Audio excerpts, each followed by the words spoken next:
I am Max Payne. My wife and daughter were murdered. It had something to do with the designer drug V. I transferred from the NYPD to the DEA. Went undercover to find their killers. I got too close. I was framed for murder.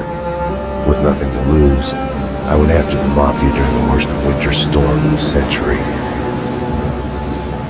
My first stop was Vinny Gagnetti, a lowlife in the habit of taking his frustrations out on underage call girls. I left him bleeding in an alley after I'd gotten what I wanted out of him. I met Mona Sachs in a gothic nightclub, Ragnarok. She was a hired killer.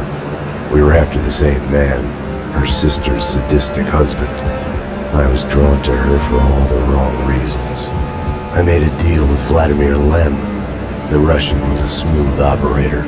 He helped me get to the mob boss I was after, but I was in over my head.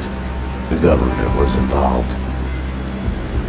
A mystery man called Alfred Woden told me the name of my real enemy, Nicole Horn. Woden and Horn were both members of a secret society, the Inner Circle. She was behind V, behind everything. While working for the DA, my wife had accidentally seen papers that incriminated Horn. Woden promised to take care of the charges against me if I took Horn out. Deputy Chief Jim Bravura of the NYPD was trailing me by the empty shell casings that I left behind.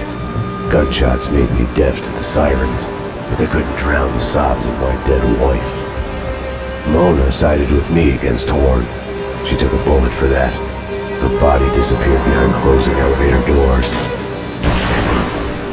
I killed Horn. I gave myself up to the police. I had enough evidence against Woden to know that he'd keep his promise. I lied to myself that it was over. I was still alive. My loved ones were still dead. It wasn't over.